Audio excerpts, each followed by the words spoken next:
Recording කරගන්න පුළුවන් නේ? පුළුවන් පුළුවන්. හරි. හරි. මොකද ගන්න දැම්මද අයියේ? දැම්මා. කියමු බලන්න එන. පළවෙනි එක කියමු බලන්න. පළවෙනි එක දැම්මා වත්කම් වලට ගැනුම් 20000ක් ප්ලස් කරා. හරි හරි හරි. හරි. ඊපස්සේ මුදල් 20000ක් අඩු කරා වත්කම්. මෙතන. ඔව්. හරි. හරි. එක හරි ඈ. එහෙමයි. දෙක. දෙක දැම්මේ මුදල් 50000ක් වත්කම් වලට ප්ලස් කරා. 50,000 වත්කම් පාස් කරා. හරි. ඊට පස්සේ හිමිකම් වලට 30000ක් ලාභ විදියට දැම්මා. ඔව් උඩකින් 50,000 මෙතනට ආවා ඊළඟට මොකක්ද උනේ? 30000ක් ලාභ විදියට දැම්මා. මෙතනටද? ඔව්. ආ ඊට ඊළඟට පස්සේ ආයි ඍණ 20000ක් දැම්මා තෝග වත්කම් වලට. මෙතනටද? ඔව්. හරි. අනිත් අය කොහොමද දන්නේ? ඒ විදිහට තමයි. ඒ විදිහට. හරි. බලමු. අයියා පළවෙනි එක කොහොමද දන්නේ? ඍණ 20000ක් මුදල් දැම්ම වත්කම් ධන දැම්ම 20000 තොග ගැනුම්.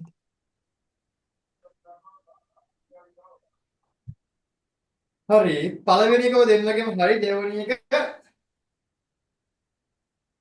වැරදි. දෙවෙනි එක වැරදියි කියලා අපි බලමු. හරි. දැන් ඔන්න දෙවෙනි කතාවට එනවා. දෙවෙනි කතාවට එනකොට වත්කම් 50,000ක් වැඩි වෙලා වත්කම් 20000ක් වැඩි වෙලා සාමාන්‍ය විදිහට අපි දාගලා වගේ හිමිකම්මට 30,000ක් ගිහිල්ලා. හැබැයි අයියේ ඒක ආදාය වියදම් සමීකරණයක වැරදි. හරිද? මම මුලින්ම කිව්වනේ ආදාය වියදම් සමීකරණයක සද්ද ආදාය වියදම් සමීකරණයක මේ හිමිකම් තීරුවට එන්නේ ප්‍රාග්ධනය දීමක් විතරයි. ප්‍රාග්ධනය දීමක් හෝ සමා වෙන්න ඕනේ. ප්‍රාග්ධනය අයිතිකාරයා විසින් යෙදවීමක් හෝ ප්‍රාග්ධනය අයිතිකාරයා විසින් ගැනීමක්. ඒ කියන්නේ ප්‍රාග්ධන යෙදවීම සහ ගැනීම විතරයි හිමිකම් තීරුවට එන්නේ. ලාභාංශ කතා මුකුත් එන්නේ නැහැ. ලාභාංශ කියන කතාවක් මේ කියන සමීකරණ ඇතුලේ කවරදාකවත් සටහන් වෙන්නේ නැහැ. ලාභාංශයන කතාවක් කොටිම මේ සමීකරණේ නැහැ. මේ සමීකරණය හොඳට මගේ වචන අහන්න. සමීකරණවල නෑ නෙමෙයි මේ සමීකරණේ නෑ. මේ සමීකරණේ නෑ. හරිද? අනිත් සමීකරණවල තියෙනවා. මේ සමීකරණේ නෑ. හරිද? එතකොට මං කියව පළවෙනි රූල් එක වල කල්ලා තියෙනවා මෙතනදී. මෙතනට ලාභාංශයක් ඇඩ් කරලා තියෙනවා. මතකද මං කලින් කිව්වා ලාභාංශ කියන එකක් මෙතනට එන්නේ නැහැ කියලා. මං කිව්වා නිකම් තීරයට එන්නේ 2යි. නිකම් තීරයට එන්නේ 2යි. මොකද්ද? ප්‍රාග්ධන ඇතුළත් කිරීම සහ ප්‍රාග්ධන නැවත ගැනීම. මතකද එහෙම කිව්වම? ඔව්. එතකොට මේක ඇතුළත් වෙන්න විදිහක් නැහැ. මේක තමයි ටිකක් සංකීර්ණ මේක පුරාවට සංකීර්ණ කොටක් මෙන්න මේක තමයි මෙන්න මේ කොටස. හරිද? විකුණු. හරිද? අපිට විකුණුම් හෝ ණයට විකුණුම්. අපිට විකුණුම් හෝ ණයට විකුණුම් තමයි ටිකක් සංකීර්ණ. මේක පිරදී මේක ලේසි. හරි මේක සාමාන්‍ය විදිහට තමයි. මේක ලේසි. ආදායම් වියදම් එකේ ආදායම්ක ලේසි විදිහට කියලා පොඩ්ඩක් අමාරුනේ. හරිද? මේක හදනකොට අයියේ අපි මෙන්න මෙහෙම විදිහකට තමයි හිතන්නේ. ටික අලුත් විදිහකට තමයි හිතන්නේ. හරිද? එතකොට හිතන පළවෙනි ක්‍රමය තමයි හරි. ව්‍යාපාරයේ 20000ක තොග කියලා සටහන් කරලා තිබ්බනේ. 20000ක තොග තමයි 50000කට වික්කේ. එහෙමනේ කියලා තියෙන්නේ. 20000ක තොගයක් තියෙනවා. ඒක 50000කට වික්කා. 20000ක තොගයක් තියෙනවා. ඒක 50000කට වික්කා. නේද? එතකොට 20000ක තොගයක් ව්‍යාපාරයෙන් එළියට විකුණනකොට අයියා හොඳටම දන්න කතාවක් තමයි 20000ක තොග එතනින් එළියට යනවා. හරි. ඒක මම කියලා දෙන්න ඕනේ නැහැ. ඒක අයියට තේරෙනවා. හරි. එතකොට හරිද? එතකොට ඔන්න 20000ක තොගයක් එළියට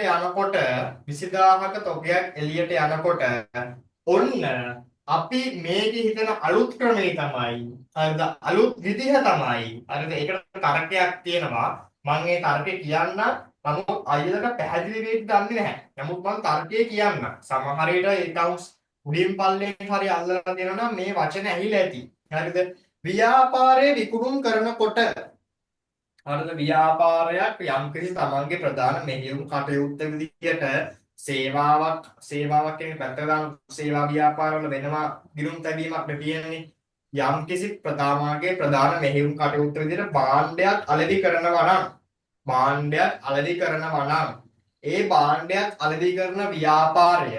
ඒ භාණ්ඩයක් අලෙවි කරන ව්‍යාපාරය විකුණුම් කරනකොට අපි ඒක සටහන් කරනවා ගිණුම් පොත්වල විකුණුම් කියලා හරිද ලාභ ප්‍රකාශනයේ විකුණුම් කියලා උඩ තීරුවක් තියෙනවා මතක ඇති ලාභ ප්‍රකාශනයේ උඩ තියෙනවා විකුණුම් කියලා තීරුවක් දෙවැනියට තියෙනවා ඒකේ විකුණුම් ඍණ විකුණුම් පිරිවැය කියලා. කියන්නේ විකුණුම් කියලා උඩින් මෙන්න මේ තියෙනවා.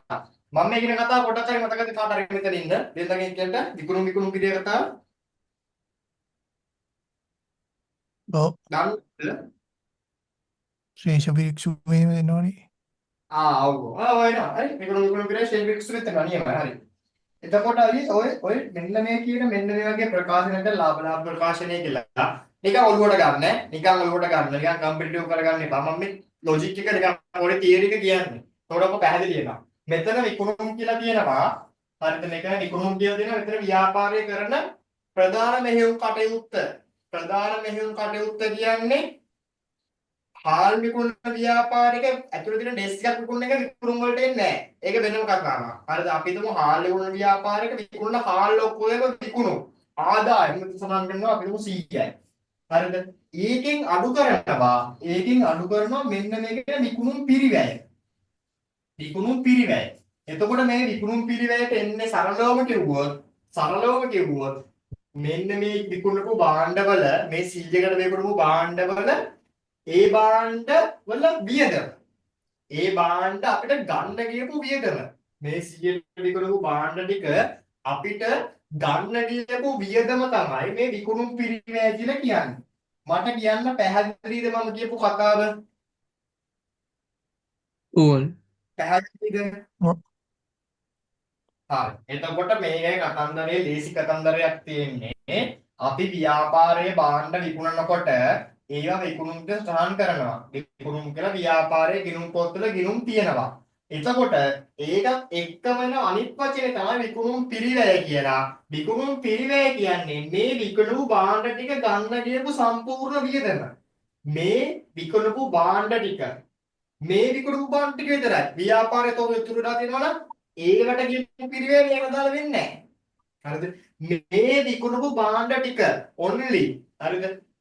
සම්පූර්ණ 100%ක්ම මේ විකුණපු භාණ්ඩ ටික ගන්න ගියපු පිරිවැය. මේ විකුණපු භාණ්ඩ ටික ගන්න ගියපු වියදම තමයි මේ විකුණුම් පිරිවැය කියලා කියන්නේ. හරිද? එතකොට විකුණුම් පිරිවැය කියන්නේ වියදමක් කියන එක පැහැදිලිද? අපි තොගයක් විකුණනකොට ඒ තොගේ ගන්න ගියපු වියදම අපිට වියදමක් කියන එක පැහැදිලිද? ඒක විකුණුම් පිරිවැය කියන එක අපිට වියදමක් කියලා පැහැදිලිද?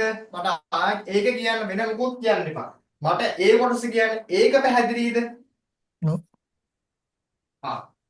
හරි. එතකොට ඔන්න ඔය තාරකෙත් එක්ක ඔන්න ඕකත් එක්ක දැන් මෙතනට එන්න. ඕක ඔළුවේ තියාගෙන මෙතනට එන්න. හරිද? ඕක ඔළුවේ තියාගෙන මෙතනට එන්න. හරිද? ඕක ඔළුවේ තියාගෙන මෙතනට එන්න. හරිද? 20000ක වක්කමක් 20000ක තොගයක් ව්‍යාපාරෙන් එළියට විකුණනකොට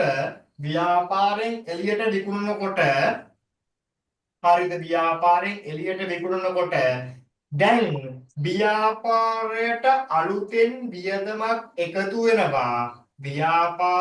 අලුතෙන් වියදමක් එකතු වෙනවා විකුණුම් පිරිවැය කියලා. තොගේ එළියට විකුණනකොට ඒ තොගේ ගන්න ගියපු වියදම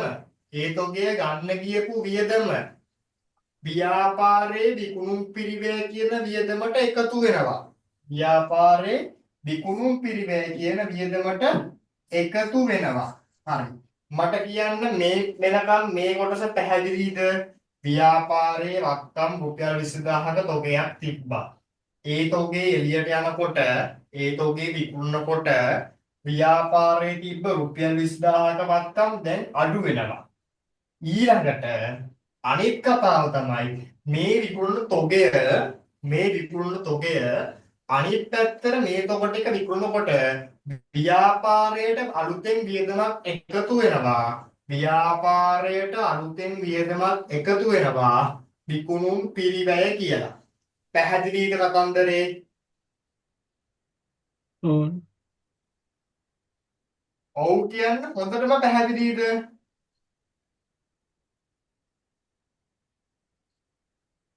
ඔව් හරි ඩවුට් එකක් නැහැනේ සංකායවට ඩවුට් එකක් තියනවද? නෑ හරි. හරි. ඔන්න පළවෙනි ස්ටෙප් එක මේකේ. හරිද? දෙවනියට එයාලා කියනවා රුපියල් 50000කට තමයි කුණලා තියෙන්නේ. රුපියල් 50000 50,000කට කීයටද? 50,000කට 50000කට නෙවෙයි. රුපියල් 50000කට තමයි මේ කියන තොගේ විකුණලා තියෙන්නේ. එතකොට රුපියල් 50000කට තොගේ විකුණනකොට රුපියල් 50000ක් මුදලින් අපිට හම්බ වෙනවා. රුපියල් 50000ක් මුදලින් අපේ ලාච්චුවට හම්බ වෙනවා. ධන 50000යි. මේක පැහැදිලිනේ කොහොමද? එතකොට මේකත් එක්කම අනෙක් කතාව තමයි 50000ක හම්බෙනකොට ඒක 50000 අපිට ව්‍යාපාරයේ විකුණුම් ආදායමක්. ව්‍යාපාරයේ විකුණුම් ආදායම. පැහැදිලිද? ව්‍යාපාරයට විකුණුම් කියලා ආදායම් ලැයිස්තුවක් උඩ තියෙනවා. විකුණුම් කියලා ආදායම් කැටගරියක් තියෙනවා. එතකොට මෙන්න මේ කියන 50000 ව්‍යාපාරයේ විකුණුම් ආදායම. එතකොට මේක යනවා ආදායම් තීරුවට 50000. හරි. දැන් මට කියන්න මම මේ කියලා දුන්න සම්පූර්ණ තියරි එක හරියට පැහැදිලිද? මේක આવොත් මෙහෙම කරනවා කියන එක නෙමෙයි මම කියන්නේ. ඒක කරන්න පුළුවන්. කටපාඩමෙන් හරි අන්තිම මොකද කරගමු. නමුත් මේ වෙලාවේ ටයිම් එක තියෙනවා. ඒකින්ද මට කියන්න මේකේ තියරි එක පැහැදිලිද? මේක උනේ ඇයි කියන එක පැහැදිලිද? ඕන් හොඳටම පැහැදිලිද සංකල්පය ලක්ෂණයි හොඳටම පැහැදිලිද? මේක මෙහෙම තමයි උනේ කියන එක තව කෙනෙක්ට කියලා දෙන්න පුළුවන් තරමට පැහැදිලිද?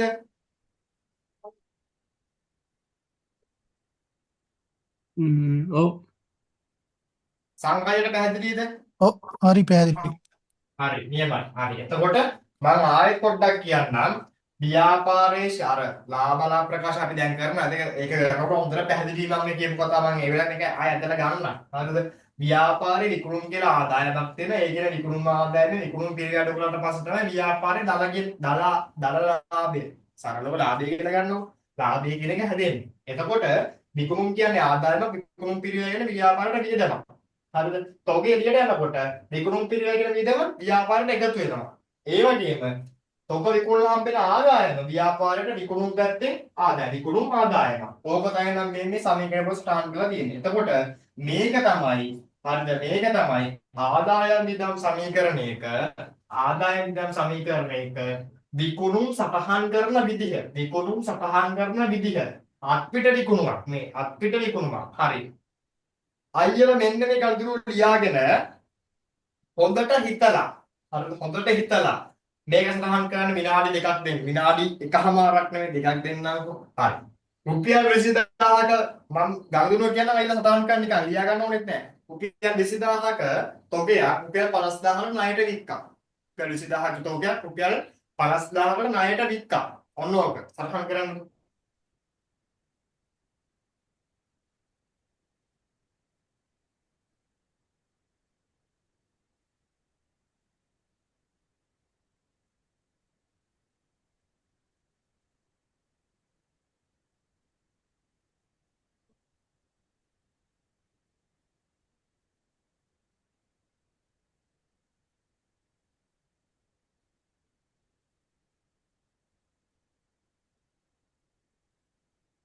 දුක්ඛෝනේ නෑ. දන්නවද? දුක්ඛෝනේ නෑ.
කොහොමද කළේ අයියේ? දැම්මද?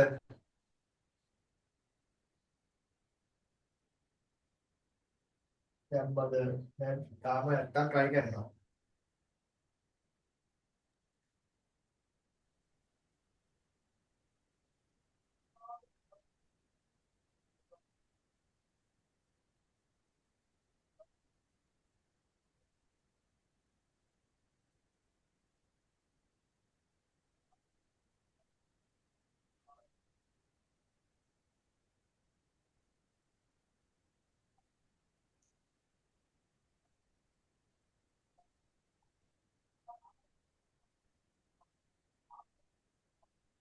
අයියේ දැම්මද? දාන කම්මල් හරි.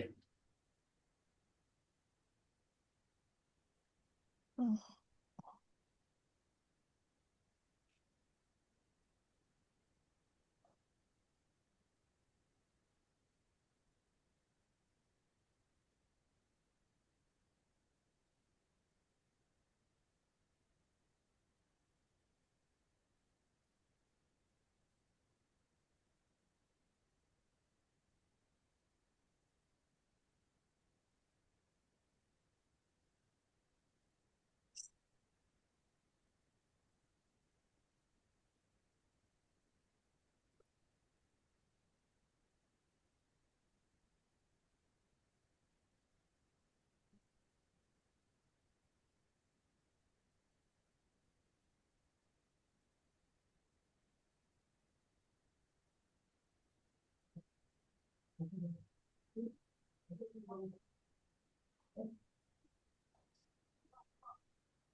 මත්තේ අවුල් දැම්මද?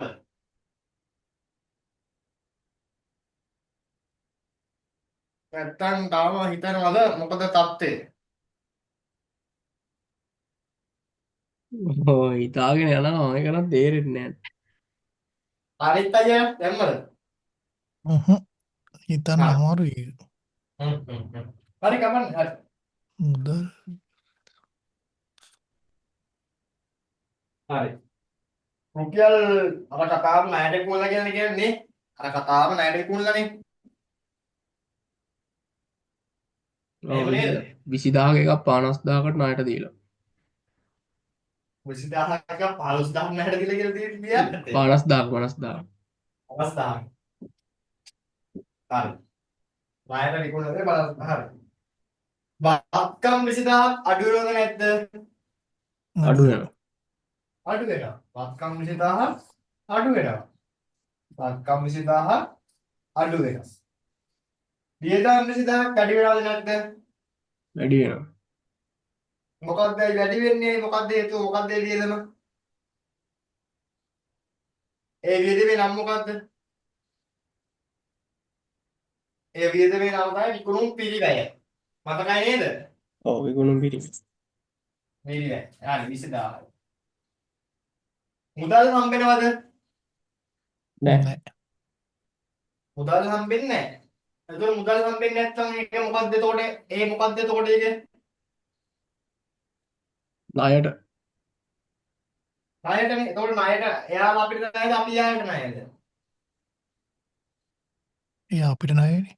එයා ණය. එයා අපිට ණයනේ. ඒකට මොකද්ද කියන්නේ? ණය ගැති.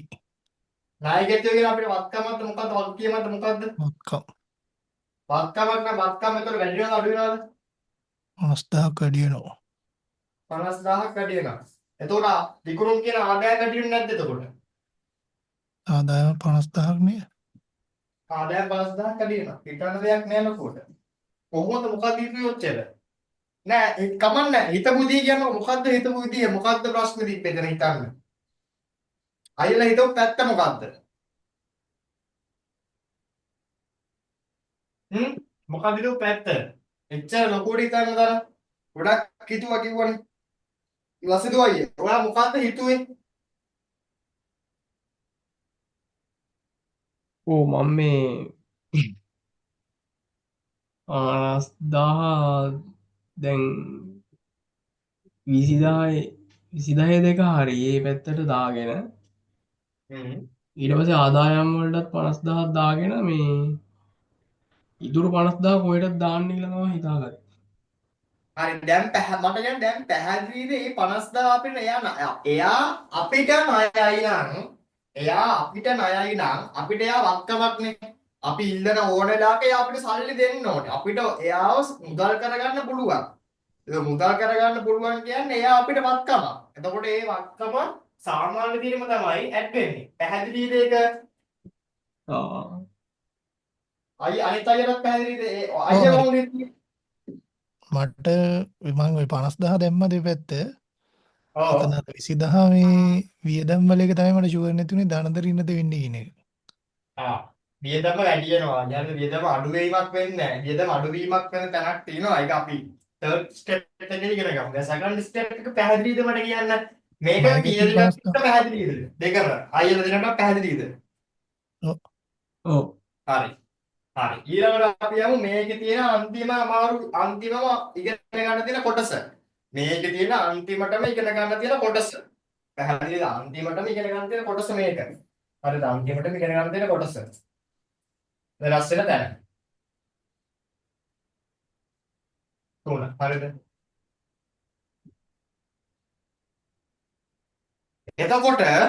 එතකොට ඊළඟට තියෙනවා ආපසු එවීම සහ ආපසු යැවීම කියලා. මතකයි නේද අපි එක්කලා අනිත් ගණතුරු අනිත් සමීකරණ වල ආපසු එවීම සහ ආපසු යැවීම. ආපසු එවීම තියෙනවා ආපසු යැවීම තියෙනවා.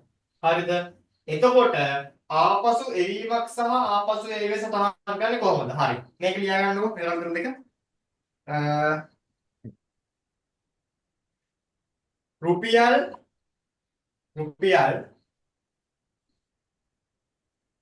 20,000ක තොග රුපියල් 20,000ක තොග ආපසු 20,000ක තොග ආපසු යැවීම කළා රුපියල් 20,000ක තොග ආපසු යැවීම කළා රුපියල් 20,000ක තොග ආපසු යැවීම කළා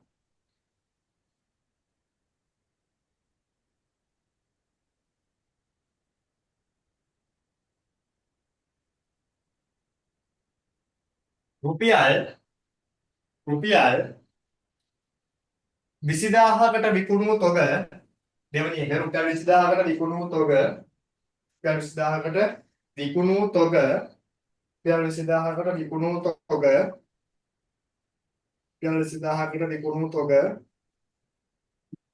රුපියල් 20,000කට විකුණු තොග ආපසු එවන ලදී මෙම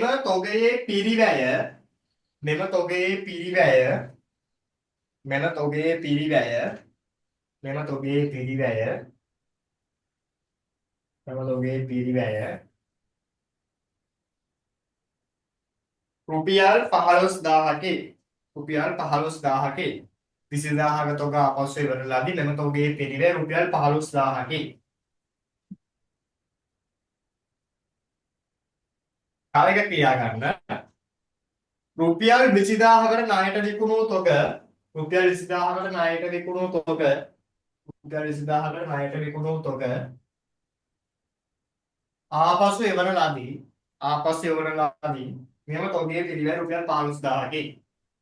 මෙම තොගයේ පිරිවැය රුපියල් 15,000කි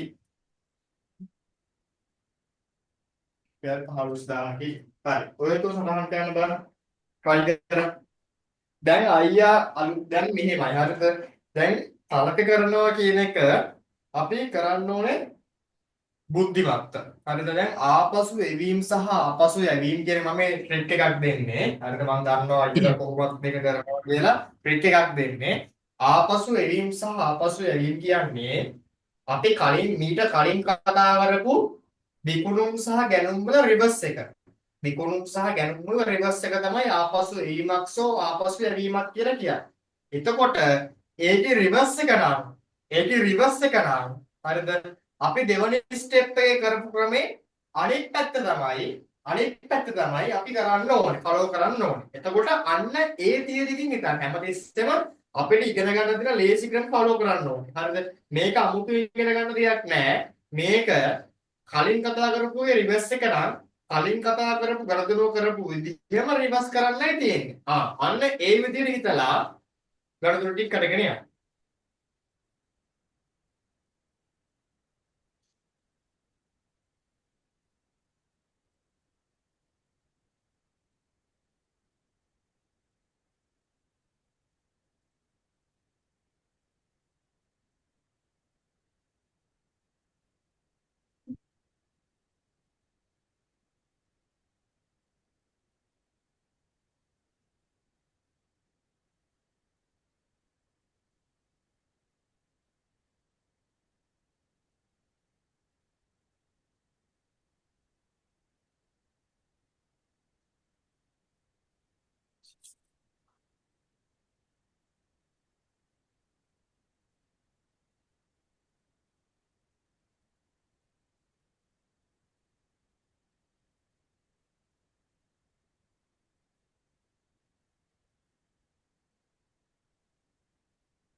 හරිද?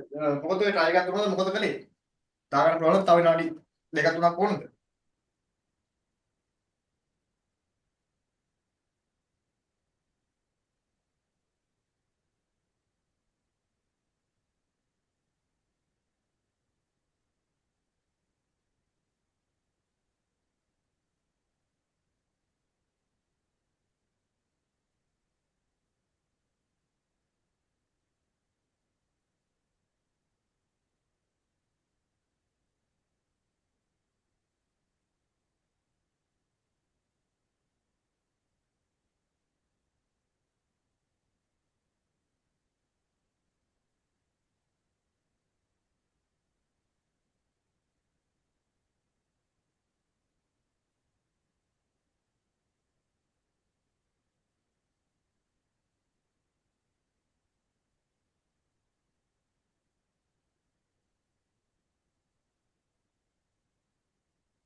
ඔය මොකද දැම්මද මොකද උනේ වැඩේ?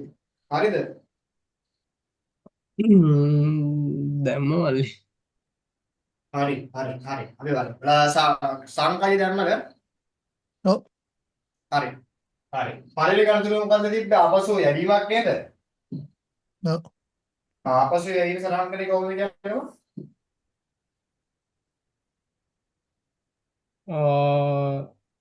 20,000ක් තොග අඩු වුණා වත්කම් වලින්. හරි. ම්ම්,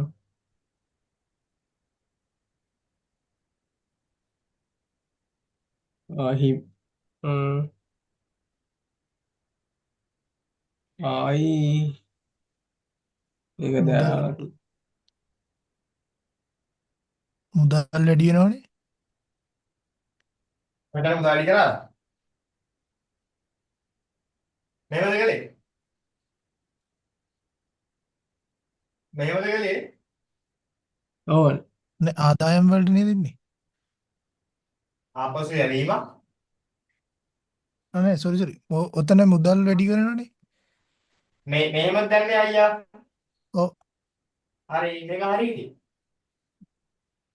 මේක හරි. මේක මෙහෙම දාලා තිබොත් සරහන් මේකට ලකුණු දෙන්න වෙනවා. මොකද කියලා නෑනේ මේක ණයට ගත්ත එකක්ද අපිට ගත්ත අඩු එකක්ද කරලා කියලා. මුදල් වැඩි කරා. හරි මේක හරි. නිවැරදි මේක. දෙවෙනි එක කොහොමද දැම්මේ? ඒක තමයි මේ කරදුරු. මේක නෙමෙයි කරදුරු නේ. මේක නෙමෙයි. මේක ලේසි. මේ දෙවෙනි එකේ කරදුරු. දෙවෙනි එක කොහොමද දැම්මේ?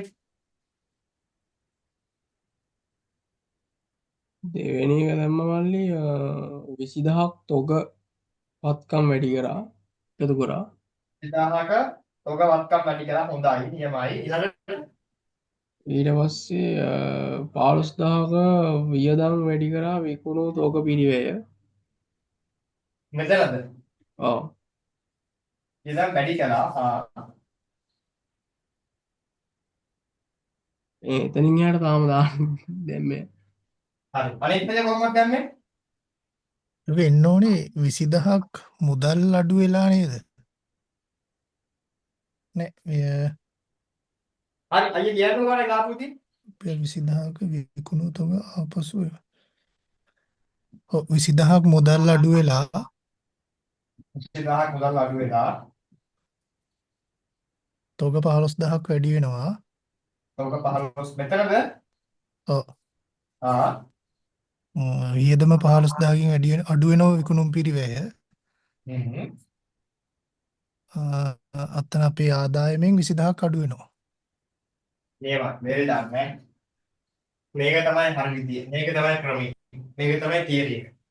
අනිදෝ අයියේ ඔන්න බලන්න මම දැන් කියන ඔන්න ඉතන තරගේ ඔන්න මම ඉතන විදිය බලන්න. ඉතන ඉතින් වැදගත්. හරිද? කලින් කරුදුනේ රිවර්ස් එක නම් මේක කලින් කරුදුනේ දැන් ගන්නවනේ. ඒක මම ආයෙ කියන්නේ නැහැ. ඒක ඔයා හිතන්න. දැන් ඔයා මම මේලා කලින් කරුදුනේ ගුවම ඔයා හිතන්න කලින් කරුදුනේ මොකද්ද කියලා හිතන්න ඕනේ අයියා. හරිද? ඔන්න බලන්න 20000ක තොග 20000ක තොග අපි විකුණපු ඒවා 20000ක තොග අපිට ආපසු එවනකොට අර රුපියල් 20000කට විකුණලා තියෙන රුපියල් 15000ක පිරිවැයක් තියෙන තොගයක්. එහෙම කියලා තියෙනවා. හරිද? එතකොට 20000කට නම් වික්කේ එයාලා අපිට ඒ 20000කට වික්ක තොගය ආපසු එවද්දී අපිට එයාලට අවශ්‍ය කරන මුදල දෙන්න වෙනවා. එයාලා අපිට කලින් ගෙවපු මුදල අපිට දෙන්න වෙනවා. එතකොට මෙතන මෙන්න මුදල රිවර්ස් කරලා තියෙනවා. මෙන්න මෙතන මුදල රිවර්ස් කරලා රුපියල් 20000 එයාට දුන්නා. රුපියල් 20000 නිකන් රුපියල් 20000 නිකන් දෙන්නේ නැහැ. අපි විකුණපු